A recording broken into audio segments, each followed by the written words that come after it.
एक उम्मीद सुनहरे ख्वाबों की जो आपने देख रखे हैं अपने बच्चों के लिए, सुनहरे कल की सूरत में। उस सुनहरे कल के लिए हम संवारते हैं आपके बच्चों का मुस्तकबिल। यूनिक ग्रुप ऑफ इंस्टीट्यूशन गुज़िश्ता 33 वर्षों से दिखा रहा है रास्तों को मंजिल, उम्मीद को रोशनी, इल्म से अमल की रवायत, बच्चों के रोशन मुस्तकबिल का जामिन।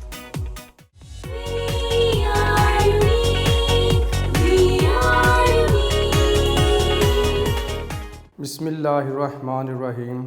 अस्सलामु अलैकुम डियर स्टूडेंट्स, कैसे बेटे आप लोग। उम्मीद है अल्लाह तबारक व तआला की रहमत के साए में आप लोग खैर आफ़ियत से होंगे। आपका मैथमेटिक्स टीचर गुलजार अहमद लेक्चर नंबर 66 के साथ हाजिर है। जी बेटे, इससे पहले हम चैप्टर नंबर 4 कंप्लीट कर चुके थे जो कि पार्शियल फ्रैक्शंस थी। आज हमने न्यू बेटा चैप्टर स्टार्ट करना था, तो इसके लिए ये बात साथ साथ बेटा जहन में रखें। आपका जो फर्स्ट 50% का सिलेबस है वो मैं आपके सामने लिख रहा हूँ, यानी जिसे हम फर्स्ट 50% बोलते हैं। और उसमें कौन कौन से बेटा चैप्टर्स आते हैं। चैप्टर 1 है, 2 है, 3 है, 4 है, उसके बाद 9 और 10। ये बेटा फर्स्ट 50% का सिलेबस मैंने आपके सामने लिखा है। और ये ज़ाहिर है फर्स्ट 50% हम अपने हिसाब से बेटा इसकी डिवीज़न की हुई हमने यूनिक में। तो ऑल कैंपसेस में इसको बेटा ये अंडरस्टूड है कि फ़र्स्ट 50% सिलेबस जो है वो चैप्टर नंबर 1, 2, 3, 4, 9 और 10 होगा 10th क्लास में। जी बेटा, इसमें हमने यूनिट नंबर 1 भी कर लिया, 2 भी, 3 भी और 4 भी। इस सीक्वेंस में अगर आप देखें तो हो सकता है कुछ बच्चों को कन्फ्यूजन हो के हमने 5 नहीं किया, 6 नहीं किया, 7 नहीं किया। तो उन बच्चों के लिए बेटा ये है कि हम पहले करेंगे 9, फिर उसके बाद 10। इस तरह से फ़र्स्ट 50% कोर्स हमारे पास कंप्लीट हो जाएगा। तो सेकंड 50% जब हम स्टार्ट करेंगे तो फिर चैप्टर नंबर 5, 6, 7 वगैरह उसमें आ जाएंगे। ठीक है बेटा, तो आइए फिर बिला ताख़ीर बेटा शुरू करते हैं। चैप्टर नंबर 9 जो कि सर्कल्स के बारे में है, थ्योरम्स का बेटा चैप्टर है और इसमें कॉर्ड्स ऑफ सर्कल के बारे में है। तो सबसे पहले आज हम देखेंगे कि सर्कल के बेसिक कॉन्सेप्ट्स क्या हैं। ये बहुत इंपॉर्टेंट है बेटा, आज का जो वर्क है, आज का जो हमने लेक्चर ये पढ़ना है 66 बहुत इंपॉर्टेंट है। क्योंकि जो आज हम डेफिनेशन पढ़ेंगे ये चैप्टर नंबर 9 में तो बेटा है ही, ये चैप्टर नंबर इनमें से कुछ 7 में भी बेटा आती हैं, इसमें से कुछ जो बेटा चैप्टर नंबर 11 में भी आ जाती हैं। चैप्टर नंबर 11 की ऑल डेफिनेशन इधर ही कवर हो जाएंगी। इस तरह से चैप्टर नंबर हमारे पास जो 12 है उसकी एक डेफिनेशन भी कवर हो जाती है। चैप्टर नंबर 13 की बेटा कुछ डेफिनेशन भी इधर ही कवर हो जाती हैं। तो इसलिए ये बहुत इंपॉर्टेंट बेटा आज का जो लेसन है। तो आइए हम इसको समझते हैं कि बेसिक कॉन्सेप्ट्स ऑफ सर्कल्स क्या हैं। जी बेटे, यूनिट नंबर है 9, chords of a circle. Basic concepts of circle बेटा आज हम डिस्कस करेंगे। और इसमें फ़र्स्ट ऑफ ऑल हम सर्कल को ही देख लेते हैं कि सर्कल क्या होता है। तो सर्कल को बेटा कहता है कि circle is a locus. Locus mean path. जब कोई ऑब्जेक्ट मूव करती है तो मूव करने से जो पाथ बनता है उसे लोकस बोलते हैं। ठीक है, आप moving point P in a plane, तो ये हमारे पास प्लेन है बेटा। इस प्लेन में कोई पॉइंट मूव कर रहा है और वो पॉइंट इस तरह से मूव कर रहा है कि उसका फिक्स्ड पॉइंट से डिस्टेंस हमेशा कांस्टेंट रहता है। से ये हमारे पास एक बेटे फिक्स्ड पॉइंट है और यहाँ पर एक पॉइंट है P। तो ये पॉइंट P जो है ये मूव कर रहा है और ये इस तरह से मूव कर रहा है कि इसका फिक्स्ड पॉइंट से हम इसे O कह लेते हैं, इससे डिस्टेंस हमेशा जो है वो सेम रहता है। सपोज़ ये डिस्टेंस हमारे पास है 10 सेंटीमीटर, लेट कर लेते हैं। ठीक है बेटे, अब ये पॉइंट ने प्लेन के अंदर इस तरह से मूव करना है कि मोशन के दौरान इसका जो डिस्टेंस है पॉइंट O से वो ऑलवेज क्या रहेगा, कांस्टेंट रहेगा, सेम रहेगा। जब ये डिस्टेंस पॉइंट P का बेटा सेम रहेगा तो इस तरह से जो पाथ बनेगा वो पाथ जो है वो कहलाता है लोकस। इस लोकस को हम कहते हैं सर्कल। तो a circle is a locus of moving point P in a plane. Which is always equidistant from some fixed point. तो जो पॉइंट P है वो प्लेन में मूव कर रहा है और उसका सम फिक्स्ड पॉइंट से डिस्टेंस ऑलवेज क्या है, कांस्टेंट रहता है, सेम रहता है, इक्वी डिस्टेंट रहता है। Equi distant mean equal distance. तो फिक्स्ड पॉइंट जो O होता है, not lying on the circle, ये जो पॉइंट O है ये बेटा सर्कल के अंदर पॉइंट होता है। अब देखिए सर्कल के पॉइंट ये सर्कल के पॉइंट्स हैं सारे, ये सारे के सारे सर्कल के बेटा पॉइंट्स हैं, ठीक है। तो सर्कल के पॉइंट्स इस पाथ के ऊपर होंगे। ये जो पाथ है, जिस पाथ में वो पॉइंट मूव कर रहा है प्लेन में, तो ये सारे के सारे पॉइंट क्या होंगे, सर्कल के बेटा पॉइंट होंगे, ठीक है। अब ये जो हमारे पास है ओ आप देख रहे हैं कि सर्कल के अंदर एक पॉइंट है, ये सर्कल के ऊपर लाई नहीं करता।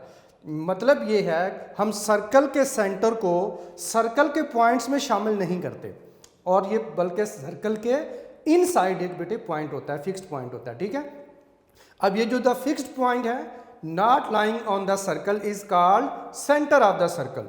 तो वो फिक्स्ड पॉइंट जो सर्कल के अंदर होता है उसे हम क्या बोलते हैं, सर्कल का सेंटर बेटा बोलते हैं, ठीक है। अब फिगर शोज अ सर्कल। अब ये नीचे आप फिगर आप देख सकते हैं, और इसमें जब भी आपने बेटा सर्कल ड्रॉ करना है तो उसका आपने सेंटर जरूर मार्क करना है, और O से भी मार्क कर सकते हैं, C मार्क कर सकते हैं, या कोई और लेटर आप अपनी मर्जी से बेटा इसको मार्क कर सकते हैं, ठीक है जी। अच्छा, अब आप ये देखिए, आपको समझ आ गई होगी कि सर्कल क्या है। तो उसके साथ आपने बेटा इसकी डेफिनेशन के साथ साथ इसकी फिगर भी ड्रॉ करनी है। तो जब भी इस यूनिट के बेटा कोई भी डेफिनेशन आपने लर्न करनी है तो साथ उसकी फिगर भी आपने लर्न करनी है, और आपने जो कॉन्सेप्ट है फिगर के साथ आपने एक्सप्लेन करना है जिधर पॉसिबल होगा, ठीक है। तो इस तरह से ये सर्कल जो है वो हमने डिफाइन कर लिया। और ये बात ध्यान में रखिएगा कि सर्कल के इन्फिनिट पॉइंट्स होते हैं। ये इसकी जो बाउंड्री है, इसके ऊपर ये जो पाथ है, ये पॉइंट जो मैंने शो किए हैं, ये कितने होते हैं, इन्फिनिट पॉइंट्स होते हैं। और ये इन्फिनिट पॉइंट जो होते हैं, ऑल पॉइंट्स जो होते हैं पॉइंट O से इक्वल डिस्टेंस पर होते हैं, ठीक है बेटा। तो जो इक्वल डिस्टेंस पर पॉइंट्स होंगे वो सर्कल के पॉइंट होते हैं, ठीक है बेटा। तो अब देखते हैं नेक्स्ट हमारे पास डेफिनेशन क्या है। नेक्स्ट डेफिनेशन आती है जी हमारे पास, रेडियस क्या होता है। आप रेडियस आपने डिफाइन करना है और रेडियल सेगमेंट डिफाइन करना है। समटाइम इस तरह से क्वेश्चन बेटा पूछा जा सकता है, what is the difference between radius and radial segment. तो रेडियस और रेडियल सेगमेंट में डिफरेंस क्या है, इस तरह से भी पूछा जा सकता है। तो फिर आपको ये दोनों कॉन्सेप्ट लिखने होंगे। और अगर आपसे अलग-अलग पूछा जाता है कि रेडियस और रेडियल सेगमेंट को बताएं, तो फिर आप अलग-अलग भी बता सकते हैं, ठीक है बेटा। तो हम बात करते हैं रेडियस क्या होता है। और बेटा जब वो एक सर्कल होता है तो उसका आपको पता है एक फिक्स पॉइंट होता है जिसे हम क्या कहते हैं, सेंटर। ये मैंने आपके सामने मार्क कर दिया। अब यहाँ पर ये पॉइंट है P, ये पॉइंट P इस सर्कुलर पाथ में क्या कर रहा है, मूव कर रहा है, ठीक है बेटा। अब ये सर्कल का सेंटर और ये सर्कल का पॉइंट है, इन्फिनिट पॉइंट है इसकी, ये बाउंड्री के ऊपर इन्फिनिट पॉइंट है, लेकिन हम कंसीडर कर लेते हैं एक स्पेसिफिक पॉइंट P। अब ये जो पॉइंट O से लेकर पॉइंट P तक, P क्या है, any point of the circle, ये सर्कल का कोई भी पॉइंट हो सकता है, ठीक है बेटा।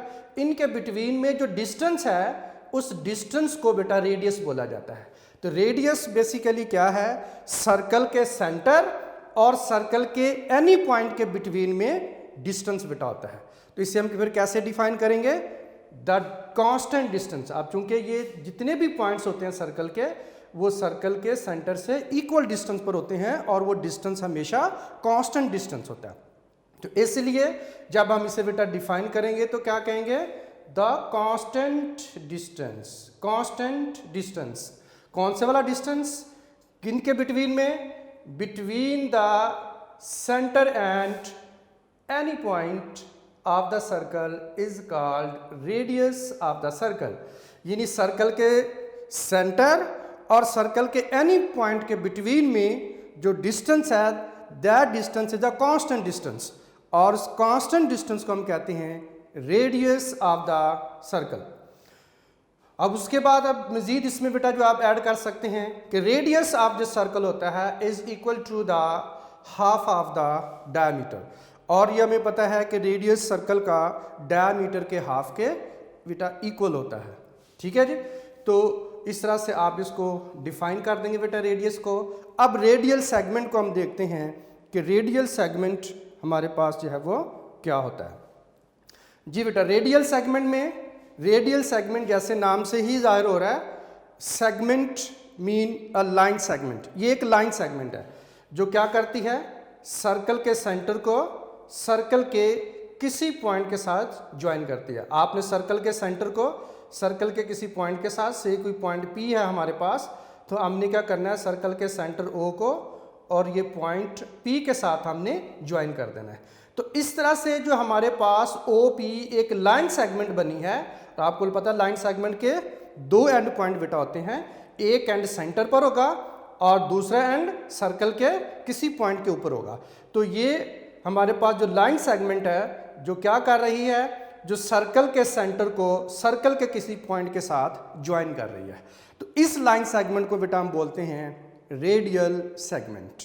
और रेडियल सेगमेंट इसलिए भी कहते हैं कि इसकी जो लेंथ होती है वो सर्कल के बेटा रेडियस के इक्वल होती है, तो दैट्स वाई इसे रेडियल सेगमेंट बोला जाता है। ठीक है, द लाइन सेगमेंट डिफाइन कैसे करेंगे, the line segment joining the centre to any point of the circle, यानी सर्कल के सेंटर को सर्कल के किसी भी पॉइंट के साथ ज्वाइन करने वाली जो लाइन सेगमेंट है, that is called radial segment. उससे हम रेडियल सेगमेंट बेटा बोलते हैं।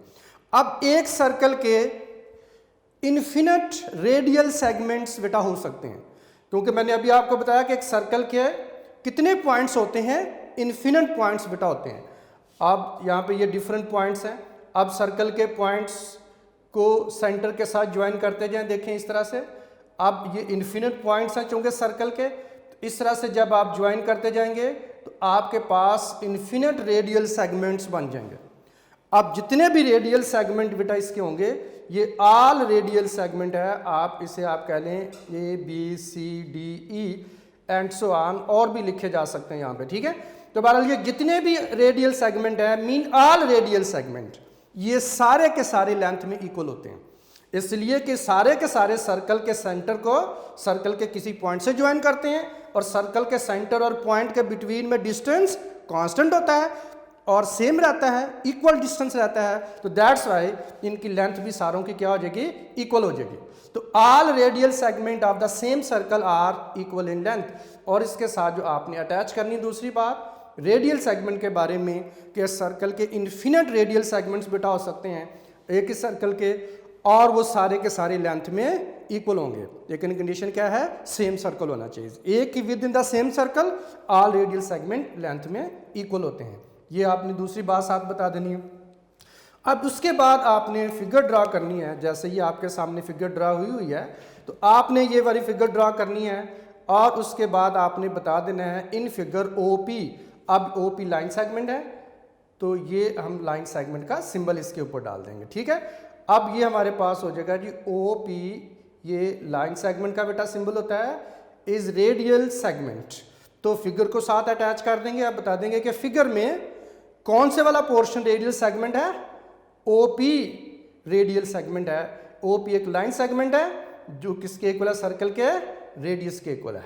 तो दैट्स वाई OP फिगर में क्या होगा, रेडियल सेगमेंट बेटा कहलाएगा। ठीक है, आई होप आपको इसकी बेटा समझ आ चुकी होगी कि रेडियस और रेडियल सेगमेंट क्या होते हैं। ठीक है, रेडियस कांस्टेंट डिस्टेंस होता है between the centre and any point of the circle, और रेडियल सेगमेंट एक लाइन सेगमेंट होती है जो सर्कल के सेंटर को एनी पॉइंट के साथ ज्वाइन करती है।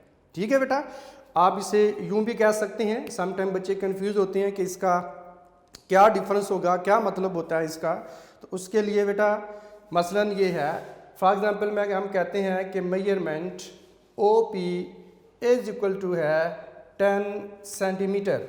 अब यहाँ पर दो चीज़ें हैं, एक है OP क्या है, रेडियल सेगमेंट। अब इस रेडियल सेगमेंट की लेंथ कितनी है, दैट इज 10 सेंटीमीटर। अब OP जो होगा लाइन सेगमेंट वो रेडियल सेगमेंट होगा, और ये जो 10 सेंटीमीटर है ये रेडियस होगा। तो ये रेडियल सेगमेंट और रेडियस में डिफरेंस होता है, यानी जो OP है रेडियल सेगमेंट एक लाइन सेगमेंट होती है, उस लाइन सेगमेंट की जितनी लेंथ होगी वो कितनी उसको क्या कहेंगे, वो रेडियस बेटा कहलाएगी।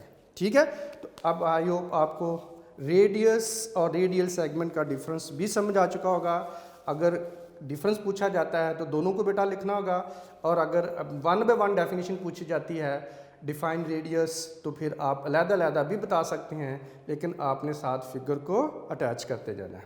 ठीक है बेटा, ओके जी। अब हम बढ़ते हैं नेक्स्ट, देखते हैं हमारे पास कौन सी डेफिनेशन है रेडियस और रेडियल सेगमेंट के बाद जी। नेक्स्ट है सर्कमफ्रेंस ऑफ सर्कल, और हम देखते हैं सर्कमफ्रेंस ऑफ सर्कल क्या होता है। ये बेटा सिंपल ये है, सर्कल की बाउंड्री को हम सर्कमफ्रेंस ऑफ सर्कल बोलते हैं, और लेकिन जब हम इसे कैलकुलेट करते हैं तो फार्मूला आपको पता है C=2πr का फार्मूला यूज होता है। जब इसके यूनिट लिखते हैं तो सेंटीमीटर या मीटर वगैरह होते हैं, तो इससे मालूम होता है कि जो C=2πr है ये तो लेंथ है, तो इसलिए हम फिर डिफाइन जब कर रहे होते हैं सर्कमफ्रेंस ऑफ सर्कल को, हम कहते हैं सर्कल की बाउंड्री की लेंथ, सर्कल की बाउंड्री की लेंथ। ये हमारे पास सर्कल है जिसका सेंटर बेटे O है, और ये सर्कुलर पाथ, और ये सर्कुलर पाथ जो है हमारे पास आप ये देख सकते हैं, और ये जितनी ये बाउंड्री है ये सारी की सारी ये जो बाउंड्री की लेंथ है ये हमारे पास बेटा कहलाती है सर्कमफ्रेंस। और समटाइम्स सिंपली बाउंड्री को भी सर्कमफ्रेंस बेटा बोल देते हैं। ठीक है, तो दोनों तरह से ही है, लेकिन ज्यादा बेहतर है कि आप इसे कहें the length of the boundary of the circle is called circumference of the circle. और सर्कमफ्रेंस ऑफ सर्कल इसको किस तरह से कैलकुलेट किया जाता है, C=2πr से बेटा कैलकुलेट होता है। और हमें पता है कि यहाँ पे r का मतलब क्या है, radius of the circle, to where r क्या है, r is the radius of the circle, और इसके साथ कौन से वाला है, पाई। तो पाई क्या है, पाई आपको पता है, आपने बेटा पढ़ा हुआ है कि ये इरेशनल नंबर होता है। पाई क्या है, इरेशनल नंबर होता है। आप इतना भी बता देंगे पाई इज एन इरेशनल नंबर तो इट्स ओके। और ये चूंकि कांस्टेंट वैल्यू होती है, कभी चेंज नहीं होती है, तो दैट्स व्हाई हम इसे कहते हैं इरेशनल कांस्टेंट नंबर। तो पाई हमारे पास क्या है, is an irrational constant number. तो ये इस तरह से आपने फार्मूला बेटा बताना है, और बुक में तो इतना ही लिखा हुआ है कि C=2πr is called circumference of circle. लेकिन अगर बेटा पेपर में आता है तो इस तरह से आपने इसको लिखना है, सर्कमफ्रेंस ऑफ सर्कल क्या बताना आपने, सर्कल की बाउंड्री की लेंथ होती है, the length of the boundary of the circle is called circumference of the circle. और circumference of a circle is calculated as, या यूं भी कह सकते हैं द फार्मूला ऑफ सर्कमफ्रेंसेस। ठीक है, तो C=2πr है, where in this formula r mean radius of the circle, and pi क्या है, pi is an irrational constant number. तो सर्कमफ्रेंस ऑफ सर्कल में इतने बेटा आप बता देंगे तो सर्कल का सेंटर मार्क कर देंगे, तो इस तरह से आप साथ फिगर बना देंगे, तो ये डायग्राम अटैच कर देंगे, तो सर्कमफ्रेंस ऑफ फिगर के लिए इतना काफ़ी होगा। अब उसके बाद जो और क्वेश्चन बेटा इसमें अजाफी निकाला जा सकता है, पूछा जा सकता है, व्हाट इज पाई, पाई क्या है। तो पाई बेटा बिल्कुल ऐसे ही है जैसे आप थीटा पढ़ते हैं, और आप इसके लिए जो है वो ग्रीक लेटर हैं, जैसे इंग्लिश अल्फ़ाबेट बेटा होते हैं ABCD आप पढ़ते हैं, इसी तरह से ग्रीक लेटर्स होते हैं, और अल्फ़ा, बीटा, गैमा, ठीक है, थीटा, ईटा, जीटा, पाई, फाई, इस तरह के ये बेटा सिंबल्स हैं। उनमें से पाई जो है, जिसका ये सिंबल आपके सामने जो व्हाट इज़ पाई ये जो पूछा गया है, ये क्या है, तो ये भी ज़ाहिर है ग्रीक लेटर है, और ये ग्रीक लेटर है, इसको यूज़ किया जाता है एक इरेशनल नंबर की जगह पर, और जो इरेशनल नंबर है वो काफ़ी बड़ा होता है, 3.14 समथिंग एंड सो ऑन। तो इसकी हंड्रेड्स तक आप देखें, जो डेसिमल प्लेसेस तक देखें, नंबर ऑफ डिजिट्स हैं बेटा कंटिन्यू रहते हैं, कभी ख़त्म नहीं होते, नॉन रिपीटेड और नॉन टर्मिनेटिंग ये डेसिमल बेटा फ्रैक्शन बनती है। तो दैट्स वाई आप इतने बड़े नंबर की जगह पर हमने उसे एक सिंबल से रिप्लेस किया जिसे हम कहते हैं ये पाई है। अब ये पाई के बारे में आप पढ़ चुके, इरेशनल नंबर होता है। अब असल में ये रैशनल नंबर जो पाई है वो होता किसके इक्वल है, तो ये अब आप यहाँ पे हम थोड़ा सा मजीद इसमें बताएंगे कि ये किसके इक्वल होता है। The Greek letter pi is used for an irrational constant number. Irrational constant number की जगह पर इसे यूज करते हैं। जो वो इर्रेशनल कांस्टेंट नंबर असल में होता क्या है, which is equal to the ratio of the circumference and diameter of the circle. ये सर्कल के सर्कमफ्रेंस और डायमीटर की रेशियो बेटा होती है बेसिकली। ठीक है, अब आइए देखें किस तरह से है। हमने पढ़ा हुआ C is equal to 2 pi r, ये सर्कमफ्रेंस का फार्मूला होता है, और C is equal to r को 2 के साथ मिला लें तो आ जाएगा 2r और इंटू आ जाएगा पाई। अब हमें पता है कि जो 2r है रेडियस का डबल होता है, और रेडियस का डबल बेटा किसके इक्वल होता है, डायमीटर के बेटा इक्वल होता है। यानी आप ये कह सकते हैं कि diameter is equal to 2r, तो 2r की जगह पे आप क्या लगा देंगे, d लगा देंगे, तो c is equal to d pi हो जाएगा।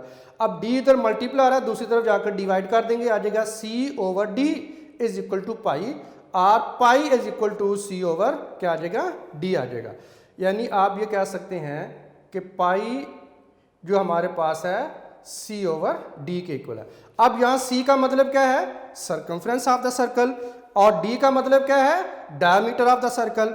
अब आप देखें कि चैप्टर नंबर 3 में रेशियो वाले बेटा चैप्टर में हमने पढ़ा था कि जब जैसे रेशियो में a रेशियो b होता है, या आप इसे ओवर की फॉर्म में a ओवर b लिख लेते हैं, तो इसी तरह से ये रेशियो है a टू b, जो ratio of a to b है, यानी a ओवर b है, ये न्यूमरेटर है, ये डिनोमिनेटर है।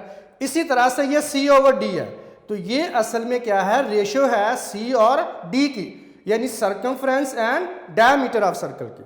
तो circumference of circle and diameter of circle की जो रेशियो होती है बेटा, सर्कल छोटा हो या सर्कल बड़ा हो या बहुत बड़ा हो, जब भी आप सर्कल के सर्कमफ्रेंस को उसके डायमीटर से डिवाइड करते हैं, इसका जो आंसर आता है वो आंसर बेटा नॉन टर्मिनेटिंग और नॉन रिपीटेड जो है वो डेसिमल फ्रैक्शन होती है, और वो वही नंबर है 3.14 एंड सो ऑन, उसके जो डिजिट्स बेटा चलते हैं। ठीक है, अब ये जब भी रेशियो लेंगे तो यही नंबर यही बेटा आता है।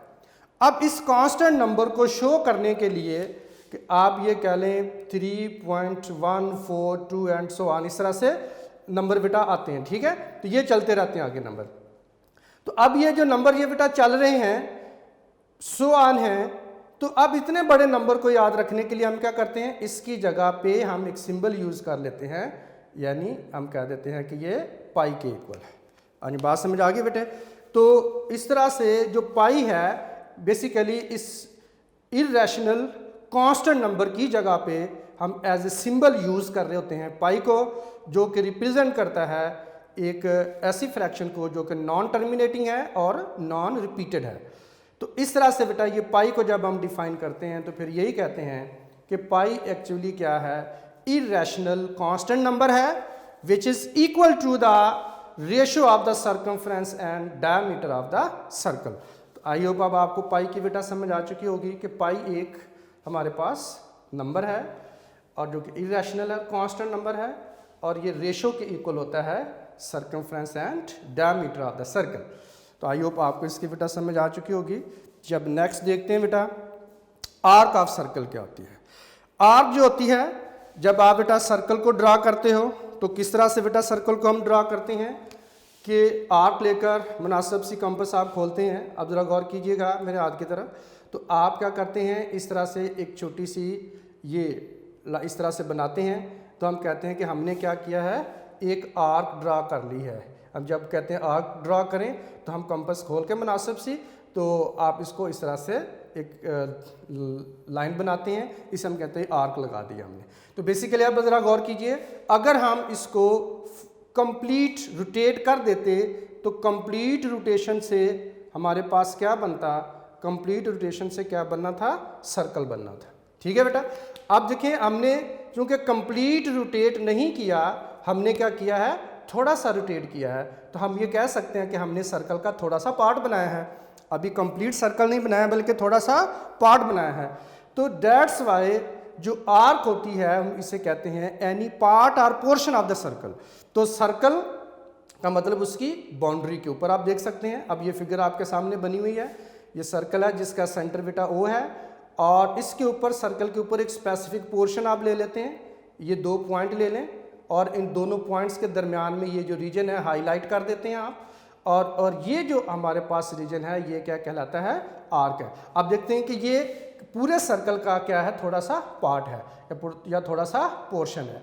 तो इस तरह से किसी भी सर्कल का कुछ पार्ट हो या पोर्शन हो उससे हम क्या कहते हैं, सर्कमफ्रेंस ऑफ द सॉरी उसमें आर्क ऑफ द सर्कल बोलते हैं, ठीक है। और ये सर्कल के सर्कमफ्रेंस का पार्ट होता है। क्लियर होगी बात। तो जब भी आप आर्क लेते हैं, आर्क की लेंथ पे डिपेंड करते हुए बेटा ये आर्क माइनर आर्क भी हो सकती है और ये आर्क मेजर आर्क भी बेटे हो सकती है, ठीक है। और मेजर आर्क और माइनर आर्क का डिसीजन हम लेते हैं इसकी लेंथ पे बेटा बेस कर रहा था। तो depending upon the length an arc may be a minor arc और अ मेजर आर्क, ठीक है। तो आर्क में आपने जब अगर डिफाइन करने के लिए आता है तो इतना ही आपने बताना है। अब इसके लिए देखें इन द फिगर ये जो ए बी पोर्शन है और इसके लिए देखें हम थोड़ी सी कर्व ऊपर बनाते हैं। क्या बनाते हैं, कर्व बनाते हैं। In figure A B is an arc of the circle. तो ए बी के ऊपर क्या लगाते हैं, कर्व बनाते हैं। जरा गौर कीजिएगा, अगर आप ए बी के ऊपर स्ट्रेट लाइन लगाते हैं तो इसका मतलब क्या होता है, लाइन सेगमेंट। तो लेकिन यहाँ पे हम स्ट्रेट लाइन की तरह नहीं बनाते बल्कि क्या बनाते हैं, ऊपर थोड़ी सी कर्व बनाते हैं। इससे हम पढ़ते हैं आर्क ए बी। क्या पढ़ते हैं, आर्क ए बी। ये आर्क ए बी का सिंबल बेटे होता है।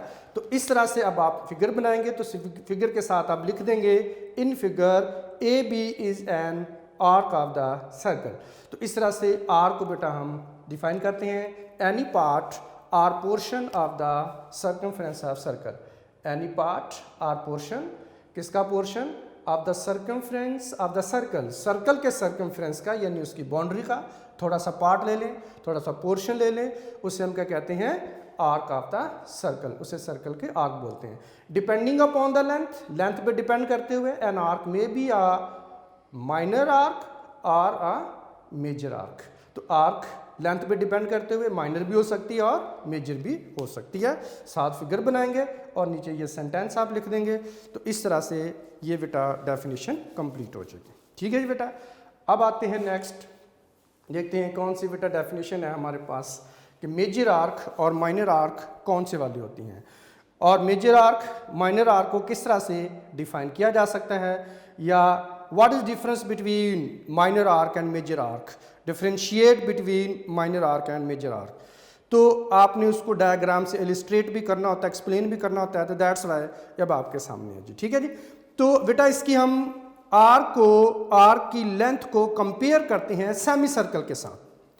तो semi circle mean half circle.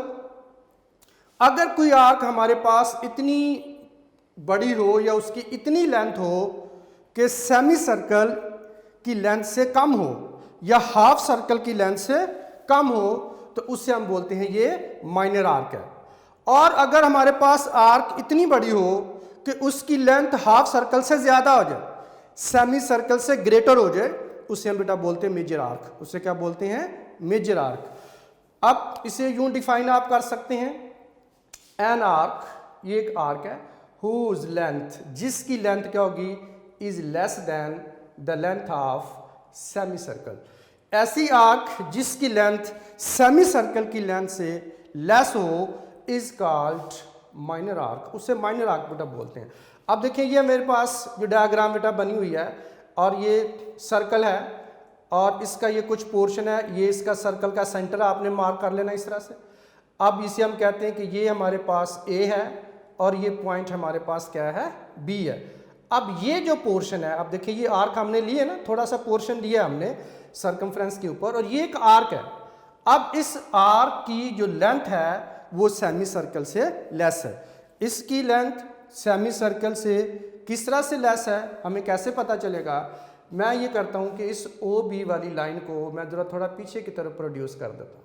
अब देखिए यहाँ तक पहुँचता है, अगर आप इधर को जा रहे हैं बी से ए की तरफ, अगर आप इस पॉइंट पर ये से एक्स पॉइंट कह लें, अगर आप बी से लेकर एक्स तक पहुँचते तो ये सेमी सर्कल बेटा होना था, हाफ सर्कल यहाँ तक होना था, लेकिन अभी बी से जब ए तक गए हाफ तो अभी कंप्लीट ही नहीं हुआ, तो ये आप देख सकते हैं कि इसकी लेंथ हाफ सर्कल से क्या है अभी कम है।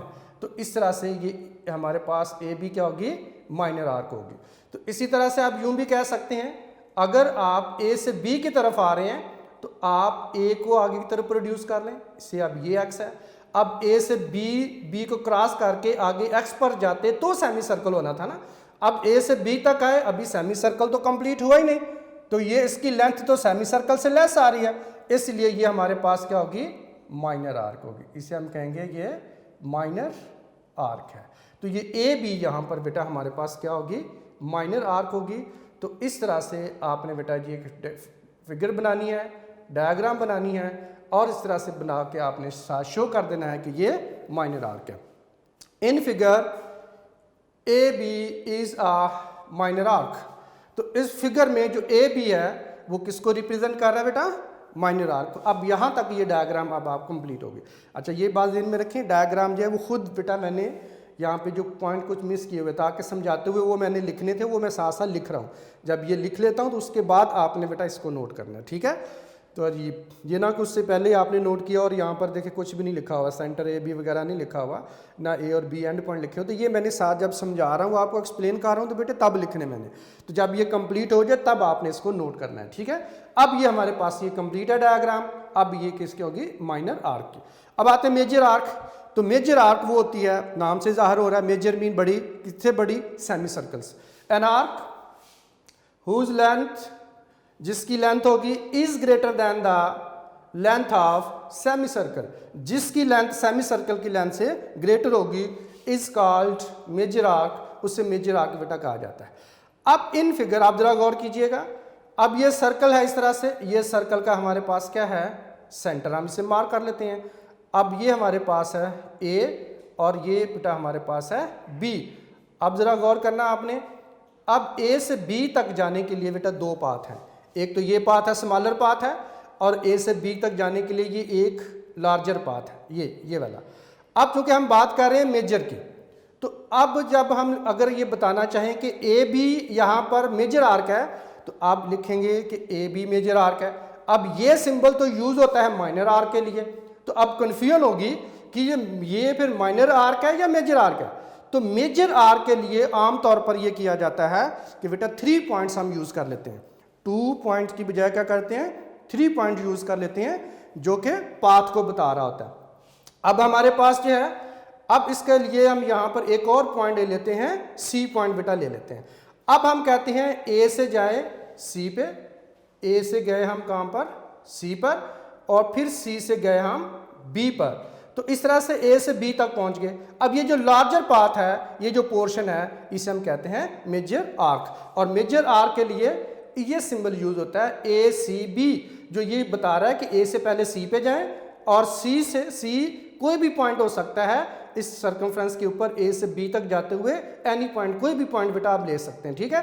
तो A C B is a major arc. तो इस तरह से ये मेजर आर्क का पोर्शन बेटा जी ये हमारे पास सिंबल होता है। तो इस तरह से हम इसको डिफाइन कर लेते हैं, मेजर आर्क को और माइनर आर्क को। इससे हम लिख देंगे कि ये मेजर आर्क है हमारे पास, ठीक है बेटा जी। आई होप आपको बेटा माइनर आर्क और मेजर आर्क की समझ आ चुकी होगी।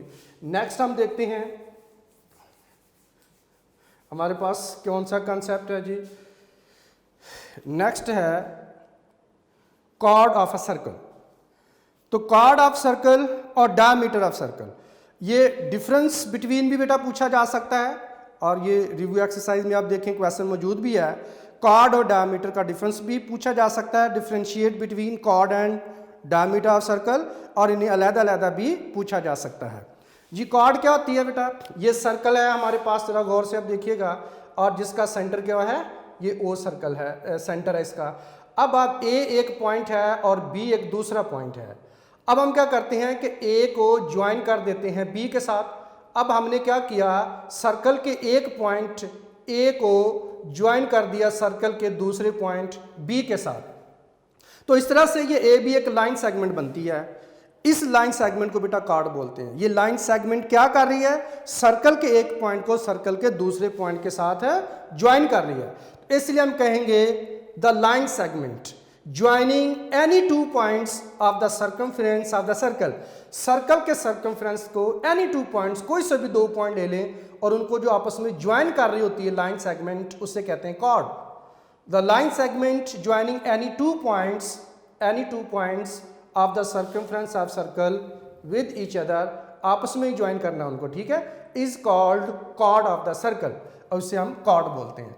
और ये जो हमारे पास है ए बी, यहाँ पर क्या होगी, कॉर्ड होगी, ठीक है। इन फिगर ए बी, अब क्योंकि लाइन सेगमेंट है, लाइन सेगमेंट का सिंबल बेटा आएगा is a cord of circle. अब डायमीटर क्या है, डायमीटर भी कॉर्ड ही होती है। अगर ये कॉर्ड सर्कल के सेंटर से पास कर जाए तो इसे हम कहते हैं डायमीटर। तो chord passing through the centre of circle is called diameter of the circle. इसे सेंट्रल कॉर्ड भी बोलते हैं। Central chord mean chord passing through the centre. The chord passing through the center of circle is called diameter of the circle। आप देखें कि ये हमारे पास एक पॉइंट है, आप इसे P कह लें, और दूसरा पॉइंट बेटा हमारे पास Q है। आप P को Q के साथ ज्वाइन कर दें। जब ज्वाइन करते हैं तो ये जो कॉर्ड बनती है, ज़ाहिर है एक पॉइंट को दूसरे पॉइंट से ज्वाइन करें तो बाय डेफिनेशन दो पॉइंट्स को आपस में ज्वाइन करने वाली लाइन सेगमेंट तो कॉर्ड ही होती है। अब ये कॉर्ड है साथ साथ सेंटर से पास कर रही है, दैट्स वाई इस कॉर्ड को हम कहेंगे डायमीटर। तो chord passing through the centre of circle is called diameter. अब जो लेंथ ऑफ जो होती है डायमीटर की, वो रेडियस का डबल होती है, ट्वाइस होती है। कैसे होती है, अब देखें, फर्ज करें ये पॉइंट है P और ये सेंटर O, और ये पॉइंट बेटा हमारे पास क्या आ गया, Q। अब P से लेकर O तक, O से लेकर P तक रेडियस है, और O से लेकर Q तक भी रेडियस है। हम ये कह सकते हैं कि measurement PQ is equal to R plus R। PQ तक ये डिस्टेंस 2R बेटा आते हैं, ठीक है। तो PQ क्या है, डायमीटर, और R प्लस R 2R। तो इस तरह से diameter is equal to twice the radius बेटा होता है, ठीक है। तो इस फिगर में हमारे पास जो PQ है वो हमारे पास क्या होगा, डायमीटर ऑफ द सर्कल होगा। तो इस तरह से बेटा जी आपने डिफाइन करना है और साथ इसके डायग्राम आपने अटैच करके बतानी है, ठीक है बेटा जी। अब आपको आई होप इसकी बेटा समझ आ चुकी होगी, ये कोई मुश्किल कॉन्सेप्ट नहीं था। नेक्स्ट हम देखते हैं, हमारे पास है सेगमेंट ऑफ द सर्कल। जी सेगमेंट ऑफ सर्कल बेटा क्या होता है, आपने ये देखना है बेटा, इस सर्कल ड्रॉ कर लिया और इसकी एक कॉर्ड ड्रॉ कर ली, PQ एक कॉर्ड ड्रॉ कर ली। अब ये वाला जो रीजन है हमारे पास, ये रीजन, ये आप देख रहे हैं ब्लू शेडेड बेटा पोर्शन है, ये हमारे पास ये पोर्शन है। इस पोर्शन को हम कहते हैं कि ये सेगमेंट है। अब देखें इसको डिफाइन कैसे करना है। आप इसकी बाउंड्री को देखें कि ये जो रीजन है सर्कल का, इसकी एक साइड पे क्या है, कॉर्ड है, और दूसरी साइड पे PQ क्या है, आर्क है। तो ये आर्क है, यानी ये सर्कल का वो रीजन है जिसको बाउंड किया हुआ है कॉर्ड ने और उनकी करस्पॉन्डिंग आर्क ने, या यूं कह लें कि ये सर्कल का वो रीजन है जिसको आर्क ने और उसकी करस्पॉन्डिंग कॉर्ड ने बाउंड किया हुआ है। ये जो बाउंडेड पोर्शन है between the chord and arc is called segment of the circle. यही बेटा इसकी डेफिनेशन है। आपने इस रीजन को देखना है कि किसने बाउंड किया हुआ है। तो ये रीजन ऑफ द सर्कल है, सर्कल का ज़ाहिर रीजन है, बाउंड किया हुआ है किसको, इनक्लोज्ड भी कह सकते हैं, इनक्लोज किया हुआ है कॉर्ड ने और आर्क ने। एक साइड पे कॉर्ड है और दूसरी साइड पे आर्क है। तो कॉर्ड और आर्क ने मिलकर जो जिस रीजन को इनक्लोज किया हुआ है that is a segment of the circle. The region of the circle bounded by an arc and its corresponding chord is called segment of the circle. अब जो सेगमेंट ऑफ सर्कल है वो बेटा minor segment भी हो सकता है और मेजर सेगमेंट भी हो सकता है। सेगमेंट ऑफ द सर्कल में भी माइनर और major segment. In the figure dotted region is, अब इसमें डॉट लगा लें या शेड कर लें, एग्जामिनेशन पॉइंट ऑफ व्यू से लाइनें लगाई जा सकती हैं या बेटा इसमें डॉट लगाए जा सकते हैं, दोनों तरह से ही दुरुस्त है। ज़ाहिर हम कलर वगैरह तो नहीं कर सकते, तो आपने डॉट लगा लेने या लाइनें लगा रहे, इसलिए dotted region is segment of circle. तो इस तरह से ये बहुत इंपॉर्टेंट डेफिनेशन है सेगमेंट ऑफ सर्कल की, और याद करना इसको बहुत ही आसान है बेटा। तो इस तरह से सेगमेंट ऑफ सर्कल हुआ। अब नेक्स्ट हम देखते हैं हमारे पास माइनर सेगमेंट और मेजर सेगमेंट बेटा क्या होते हैं। अब देख सकते हैं कि ये हमारे पास बेटा जी जो माइनर सेगमेंट है, ये इस साइड पे हमारे पास कॉर्ड है, और दूसरी साइड पे आप ये कह लें कि ये ए बी है हमारे पास, और ये आर्क है, और ये आर्क क्या है, माइनर आर्क है, और ये कौन सी वाली है, माइनर आर्क है। तो इसको डिफाइन बिल्कुल बेटा वैसे ही करेंगे। हम ये कहेंगे कि the region of the circle bounded by a chord या by a minor arc and its corresponding chord. Definition वही है, सिर्फ आर्क के साथ आपने माइनर का वर्ड लगा देना है, तो माइनर आर्क है और दूसरी साइड पे कॉर्ड ही होगी, is called minor segment of the circle. आप इन फिगर, इस फिगर में जो ग्रीन शेडेड रीजन है, या डॉट भी लगा सकते हैं या लाइनें लगा सकते हैं बेटा, is minor segment of the circle. अब मेजर सेगमेंट अब क्या होता है, अब मेजर सेगमेंट बेटा ये हमारे पास, ये उसी तरह से आप कह लें कॉर्ड है, ये सर्कल की कॉर्ड है ए बी, और उसके बाद ये वाला जो पोर्शन है ये हम साथ इसके मेजर आर्क ले लेते हैं, ठीक है, और ये क्या है, मेजर आर्क। तो मेजर आर्क में और सर्कल की जो कॉर्ड के बीच में ये जो पोर्शन है वाइट वाला आपको नजर आ रहा है, अब हम इसमें लाइन लगा लेते हैं, तो इस तरह से ये बन जाएगा लाइन्ड पोर्शन। तो ये जो लाइन्ड पोर्शन है इस वक्त ये एक तरफ कॉर्ड है, दूसरी तरफ क्या है, मेजर आर्क है। तो major arc, the region of the circle bounded by major arc and its corresponding chord is called major segment of the circle. In figure ये जो रीजन है बेटा लाइन्ड पोर्शन, ये सर्कल का क्या कहलाएगा, मेजर सेगमेंट कहलाएगा, ठीक है बेटा। अब नेक्स्ट हम देखते हैं जी, हमारे पास आ रहा है sector of the circle. Sector of circle में the region of the circle है बेटा, अब ये सर्कल है हमारे पास, और ये हम ये आर्क ले लेते हैं, और ये ए बी बेटा आर्क है, और दोनों आर्क, ये आर्क के एंड्स, दोनों एंड्स को आप सर्कल के सेंटर के साथ ज्वाइन कर दें, तो इस तरह से ये जो हमारे पास बेटा पोर्शन बनता है, ये पोर्शन ये कहलाएगा सेक्टर ऑफ द सर्कल, ठीक है। अब इस रीजन को किस तरह से हम डिफाइन करेंगे, इस साइड पे रेडियस है, इस साइड पर भी रेडियस है, दो रेडियस हैं और एक बेटा क्या है, आर्क है। इस रीजन को इनक्लोज किया हुआ है, बाउंड किया हुआ है टू रेडियस ने और एक आर्क ने। तो यही आप बताएंगे, the region of the circle bounded by two radii and the arc intercepted between them, यानी दोनों रेडियस के, रेडियल सेगमेंट के बिटवीन में जो आर्क होगी इसे हम कहेंगे आर्क इंटरसेप्टेड बिटवीन देम, ठीक है बेटा। तो इस रीजन को जिसके एक साइड पे आर्क होती है और बाकी दो रेडियल सेगमेंट होते हैं, इसे हम बोलते हैं सेक्टर ऑफ द सर्कल। अब यहाँ पर लाइन्ड पोर्शन भी कह सकते हैं, या येलो शेडेड रीजन है, या आप इसमें कोई और डॉट लगा सकते हैं, इसे हम कहेंगे सेक्टर ऑफ द सर्कल। जी बेटा नेक्स्ट हमारे पास है, अब जो सेक्टर है ये भी माइनर सेक्टर हो सकता है और मेजर सेक्टर बेटा हो सकता है, इसको डिफाइन करना बहुत आसान है। अब माइनर सेक्टर क्या है कि ये हमारे पास बेटा जी आप कह लें एक पॉइंट है P और दूसरा पॉइंट है Q, और ये इस तरह से ये हमारे पास बन जाती है, आर्क बन जाती है, ठीक है बेटा। और ये जाहिर है माइनर आर्क है, इसकी लेंथ सेमी सर्कल से लेस है।